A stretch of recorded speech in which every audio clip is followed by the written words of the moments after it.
오늘은 이제 특별한 절기가 시작됐습니다. 아까도 얘기했지만 앞에 봐도 다르죠. 성탄절, 크리스마스 전 4주간을 대림절이라 그래요. 대림절이 무슨 뜻인지 알죠? 기다리는 거예요. 임하시는 걸. 우리 예수님이 오시는 걸 기다리는 절기죠. 그 4주간을 대림절이라고 합니다. 그런데 우리 앞에 있는 것처럼 초가 몇 개 있어요, 전체? 5개가 놓여져요.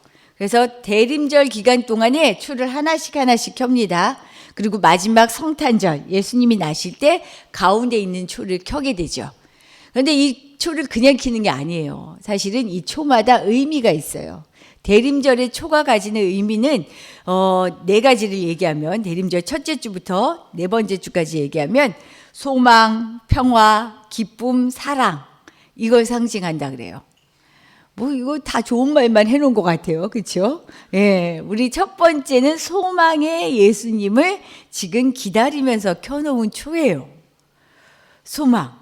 이 소망이 뭘까? 사실 보통 소망의 주님을 기다린다 그러면요, 그거는 정황상 소망이 없는 것 같다, 희망이 없는 것 같다, 뭔가 꿈이 없다라고 생각하는 순간에 소망을 떠올리고 희망을 떠올리죠.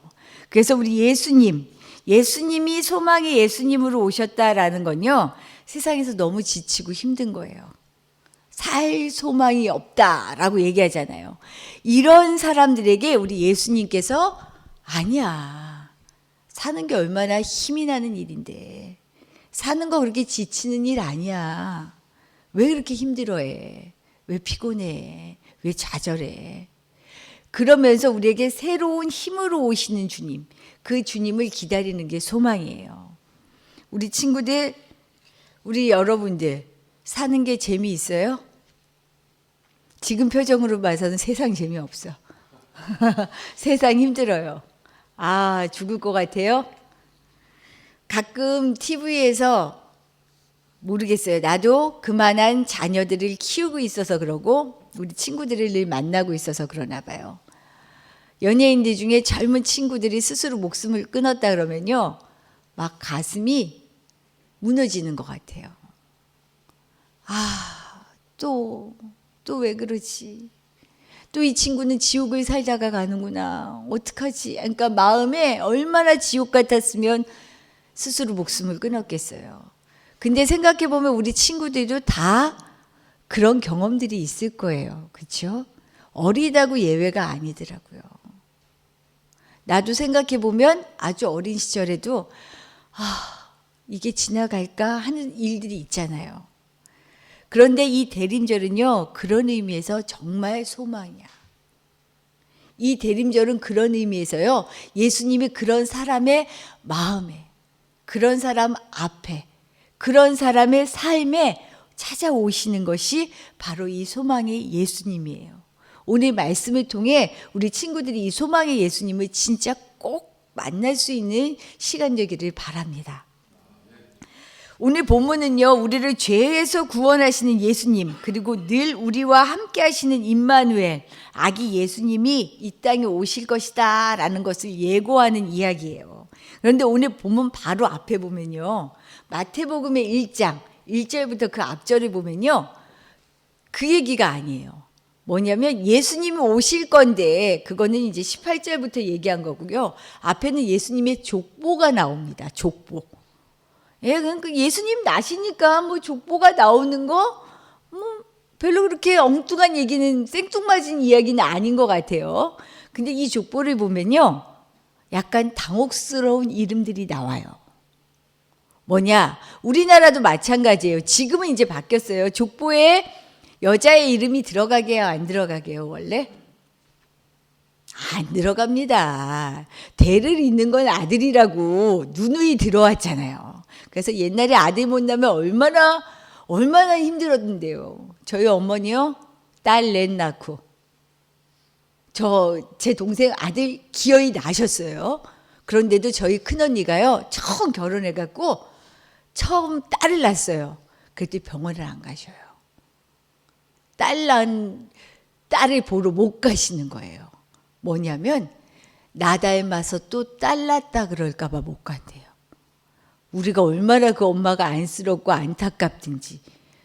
우리 언니 집에선 되게 좋아했거든요. 아들 삼형제 집이라 딸 낳았다고 좋아하는데 저희 어머니는 못 가시는 거예요. 그럴 만큼 가부장적이었어요. 이스라엘도 전통상 비슷했습니다. 그런데 이 족보에요, 여인의 이름이 등장해요. 5명. 한번 찾아보세요. 누굴까? 3절부터 16절의 말씀을 보면요, 5명의 여인이 나옵니다. 첫 번째, 다말. 3절에 나와요. 5절에 또 누가 나와요? 라합과 룻이 나옵니다. 6절에 보면 우리아의 아내가 나와요. 우리아의 아내 누구죠? 바세바예요. 바세바는 유명해요. 솔로몬의 엄마거든요. 그리고 마지막으로 16절에 마리아가 나와요. 이 사람들 모두가 여인들입니다. 가부장적인 전통에서 족보에 들어갈 수 없는 이름이 나왔어요. 그러면 최소한 뭔가 삐까뻔쩍한 업적이 있지 않겠어요? 그렇죠? 여잔데도 이 당시에 족보에 이름이 실렸다? 뭔가 큰일을 했나 보다 싶은데요. 사실은 그렇지가 않아요. 이 이름이요, 내세울 만한 이름이 아니고 사실은 약간 치부가 있어요. 부끄러운 일들이 있는 전력을 가진 여인들의 이름입니다. 감추고 싶은 사연이 있다고요. 그런데 이 여인의 이름은요, 아예 들어가지도 못하는 상황에서 당당하게 감추고 싶고 숨기고 싶은 비밀이 있는 이 여인들의 이름이 족보에 들어간 이유가 있어요. 그래서 먼저 이 여인들의 사연을 아주 간단하게 한번 보려고 해요. 다말이 누군 줄 아세요? 혹시? 너무 생소하죠, 이름. 유다라고 이스라엘 야곱의 아들이에요. 4번째, 12아들이 있었는데 4번째 아들이에요.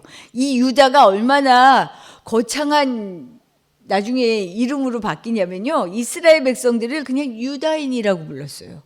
4번째 아들인데 꽤 유명하죠. 그리고 예수님이 누구의 자손이에요? 유다의 계보를 이은 자손이에요. 대단해요. 근데 이 유다의 다말을 뭐라고 소개할지 참 헷갈려요. 아내라고 해야 되나, 며느리라고 해야 되나.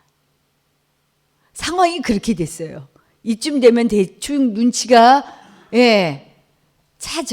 채워졌을 거예요. 사실은 원래는 며느리예요. 며느리인데 이스라엘은 전통상 남편이 죽으면요, 아이 없이 죽으면 그 다른 아들을 줘야 돼요. 또 다른 아들, 그러고도 죽으면 또 다른 아들을 줘야 돼요. 이러다가 보니까 이거 유다가 보기에 내 아들들이 다 죽을 것 같아요. 마치 여자 잘못 만나갖고 아들들이 죽는 것처럼 아들 없이 남편이 죽게 됐어요. 근데 여기선 계보를 이어야 되거든요. 대를 이어야 되거든요. 이 다말이요, 술수를 씁니다. 계책을 마련해서요, 결국 아들을 낳아요. 남편은 죽었는데 누구를 통해 낳는 줄 알아요? 시아버지 유다를 통해서요. 그래서 며느리인지 아내인지 알 수가 없다는 얘기예요. 이 얘기가 궁금하면 창세기 38장을 읽어보면요, 자세히 나옵니다. 이렇게 해서 다말이 아들을 낳게 되거든요. 근데 이 여인이 예수님의 족보 이름에 나온 거예요. 희한하죠. 2번째, 라합입니다. 이스라엘 백성들이 출애굽해서요, 광야에서 40년을 보냈어요. 그리고 이제 가나안 땅에 딱 진입하는데 첫 번째 여리고를 점령해야 돼요. 이때 여리고 전투를 할 때 도와준 여인이 라합이에요. 도와줬으니까 올라갔나 보다 싶기는 한데 이 라합은요, 이스라엘 사람이 아니에요. 이방인이에요. 거기다 직업은 뭐게요? 기생이었어요. 기생. 족보에 올라갈 만한 사람이 아니에요. 참 희한한 일이죠. 룻도 역시 마찬가지였어요. 룻기서 있죠? 모르는 룻기서라고 있어요, 구약에. 룻기서가 있는데 이 여인도 이스라엘 사람이 아니었어요. 모압 사람이었습니다. 그런데 신명기 말씀에 보면요, 모압과 암몬 사람들은 영원히 여호와의 총회에 들어올 수 없다라고 했던 사람이에요. 이 땅의 사람인데요, 이 룻이 다른 곳도 아닌 예수님의 족보에 이름을 올립니다. 이거 도대체 뭐야? 거기에다가 이제 절정에 이르러요. 밧세바. 밧세바는 누구예요? 원래 남편은 우리아예요. 다윗이 왕으로 있을 때 전쟁을 이끌었던 충신 우리아의 아내예요. 그런데 남편이 전투에 갔을 때 왕과 마음이 맞은 거예요. 결국은 왕이었던 다윗은요, 이 우리아를요 간접 살해합니다. 전투 중에 딱 죽을 자리에 배치를 시켜서 진짜 죽게 돼요. 그리고 나서 아내로 취해요. 그 여인이 밧세바예요. 밧세바가 낳은 아들이 그 유명한 지혜의 왕 솔로몬이고요. 이거 뭐야? 도대체 예수님의 족보에 오른 여인 4명이요 이해할 수가 없어요. 그리고 마지막 마리아예요. 마리아는 근데 문제는 사람들이 이해하기 참 어려운 상황이 됐죠. 결혼하기 전에 처녀가 아이를 가졌어요, 예수님을. 이거 중동 지역에서, 그 지역에서 어때요? 돌에 맞아 죽을 일이에요. 그러고 난 다음에 아기를 낳았으니 얼마나 소문도 무성했겠어요. 이렇게 예수님의 족보에 오른 여인들 5명은요 사실은 삐까뻔쩍한 이력을 가진 사람이 아니고요, 사실은 숨기고 싶은, 뭔가가 이상해도 이상한, 부족한, 아니 뭔가 숨겨야 될 것 같은 사연을 담고 있는 사람들입니다. 그런데 이 여인들이 마태복음의 족보에 지금 등장하는 거예요. 이 정도 되면 눈치가 채져요? 왜 족보에 올라왔을까? 이 정도 되면 눈치가 딱 채져야 돼요. 이거는 일부러 쓴 거예요. 의도적으로 쓴 거예요. 이 여인들을 골라낸 거예요.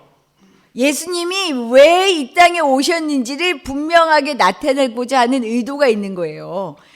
이 정도 되면 안 써도 되는 여인들의 이름을 쓰고요, 그 이름 끝에다 예수님이 탄생하실 거다라고 아주 극적으로 표현을 하고 있어요. 아들을 낳으리니 그 이름을 예수라 하라. 이는 그가 자기 백성을 저희 죄에서 구원할 자다라고 지금 얘기하고 있어요. 이게 포인트입니다. 이게 포인트예요. 우리가 기다리는 예수님은요, 이래서 우리에게 소망이 있는 거예요. 빛이라는 겁니다. 늘 죄 가운데, 어두움 가운데, 마음의 우울함 가운데, 마음에 뭔가 실패와 짐을 갖고 있는 우리들에게요, 우리가 감추고 싶은 것, 우리가 부끄럽게 생각하는 그것을요, 우리 주님은 부끄럽다 하지 않으셔요. 아니야, 하나도 안 부끄러워. 왜 그거 감추고 있어? 그게 왜 너를 움츠러들게 해? 오히려 예수님께서는요, 이런 사람들을 찾아오십니다.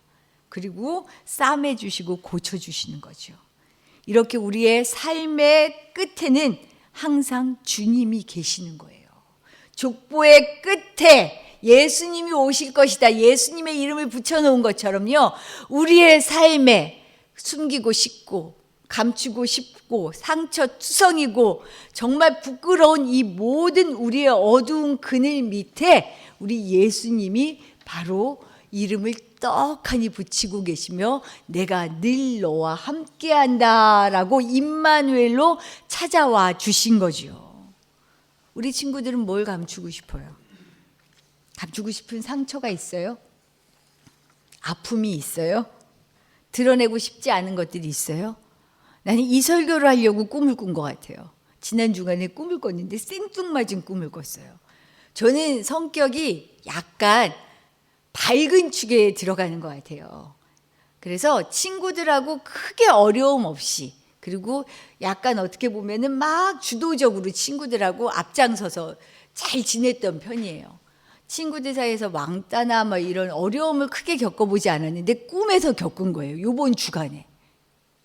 뭐 큰 왕따도 아니에요. 꿈에서 어땠냐면 친구들이 있는데 은근히 나를 밀어내는, 그 시절이 중학교 고등학교 때인지 대학인지도 모르겠어요. 왜 그런 꿈을 꿨는지 모르는데 꾸고 났는데 내 마음이 너무 슬픈 거예요. 아, 사람들한테 밀침을 받는 마음이 이런 건가? 사람들이 뭔가 나를 약간 받아들이지 않는다, 크게 밀친 것도 아니에요.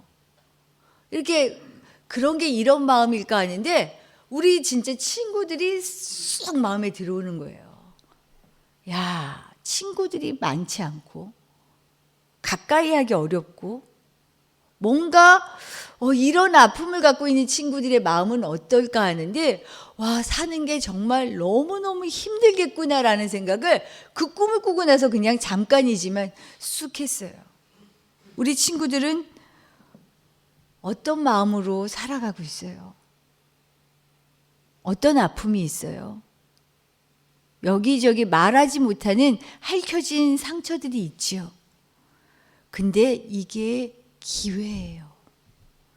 대림절은 바로 이런 사람들을 찾아오시는 것. 이런 사람들이 예수님이 필요한 거예요. 예수님은요, 아픈 사람들을 찾아오셨어요. 그래서 그 당시에 유력한 사람들이 왜 맨날 이런 찌질한 사람들하고만 있느냐고 얘기하니까, 야, 건강한 사람들한테 의사가 뭐가 필요해? 나는 그래서 아픈 사람 찾으러 왔어. 아무 말도 못하죠. 그리고 예수님 말씀하셨거든요. 마음이 가난한 자는 복이 있나니 천국이 그들의 것이라고. 왜요? 마음이 부자인 것 같고 내가 다 누리고 있는 것 같으면요, 필요가 없어요. 갖고 싶은 것도 없어요. 하고 싶은 것도 없어요. 다 있으니까. 근데 마음이 가난하고 내 마음이 아프고 내 마음에 뭔가가 큰 힘이 필요하다고 생각하는 사람은요, 바로 이 예수님이 필요할 수밖에 없고 찾을 수밖에 없어요. 그 예수님이요, 그래서 우리에게 찾아오시는 거예요. 지옥 끝 천국 시작. 마음에, 영혼에, 아픔 끝. 그래서 우리 교회가 뭐예요? 예수로 행복한 사람들이 함께하는 교회잖아요. 대림절은요, 이 예수님을 기다리는 날이라니까요. 이 예수님을 맞이하는 날이에요. 예수님 탄생, 성탄절 매년 오잖아요. 우리 늘 이것도 주문처럼 얘기하잖아, 목사님들이. 늘 맞이하는 것처럼 하지 마시고. 맞아요. 예수님이 오셨다라고 하는 과거의 사건으로 끝나면요, 아무 소용없어요. 그 예수님이 어떻게 해요? 나한테 느껴지고 와야 되는 거잖아요. 2000년 전 유대 땅 그 공간과 시간에만 오신 것이 아니에요. 예수님은 태초에도 계셨고요, 신앙의 선배들의 삶에도, 그의 눈물과 기쁨에도 다 와 계셨어요.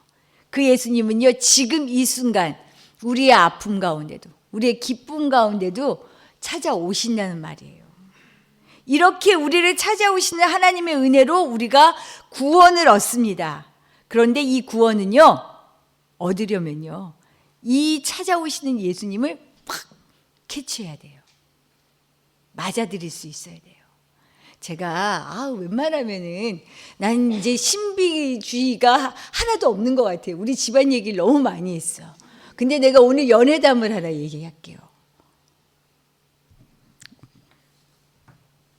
저희 남편을 대학교 1학년 때부터 봤어요. 대학교 1학년 때부터 봤어요. 91년도에 제가 대학에 들어갔는데 1학년 때부터 봤어요. 근데 91년도부터요, 96년도까지는 그냥 선배였어요. 얼굴은 알고 있었어요. 아, 이런 선배가 있구나라는 것도 알고요. 뭐 다 알았어요. 그런데 97년 제가 신학대학원에 들어가고 1년 쉬었거든요. 아, 진짜 내가 목회해야 되나 1년을 고민했어요. 그리고 저희 남편은 또 그 사이에 군대를 갔다 왔어요. 선배인데. 갔다 오고 하다가 97년에 딱 3월 달에 만났는데요. 만났어요. 그냥 볼 때는 봤어요. 그러다가 3월 달 어느 날, 사실 날짜도 기억하는데, 야, 날짜 얘기 안 해야지. 어느 날 저한테 전화가 딱 왔어요. 전화가 딱 오더니 뭐라 그러냐면요, 야, 이거 우리 친구들이 들으면 오글오글 정말 싫어할 수도 있어요.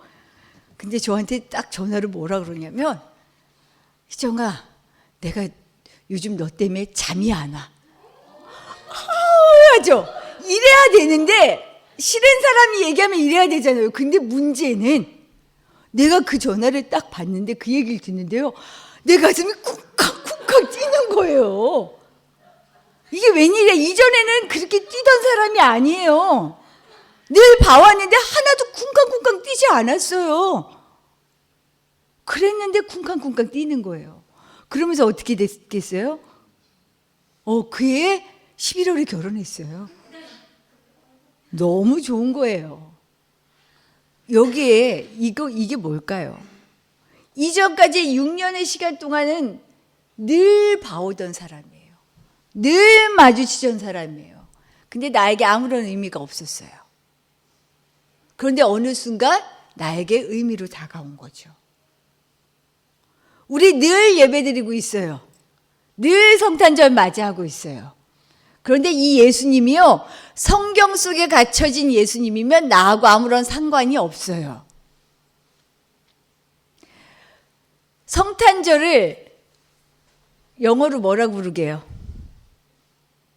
영어로. 우리는 알아도 답 안 하려고 그래. 이 발음의 그것 때문에. 그렇죠? 뭐라고 불러요? 애드벤트라 그래요. 애드벤트. 이 애드벤트는 무슨 뜻이냐면요. 도래. 영어 사전에 딱 보면 도래, 오심 이렇게 되어 있어요. 내가 가는 게 아니고 와요. 예수님은 우리에게 와요. 뭐냐? 예수님은 예전이나 지금이나 동일하게 언제나 우리를 늘 찾아오고 계셔요. 마치 길을 예수님은 오시는데 나는 이렇게 가는 것처럼 늘 마주쳐요. 늘 마주치는 이 예수님이요, 나와 나에게 큰 의미로, 진짜 나의 구원으로 다가오시려면 어떻게 돼야 되는 줄 알아요? 스쳐 지나가면 안 돼요. 대충 지나가면 안 돼요. 이 예수님과 내가 만나는 사건이 있어야 돼요.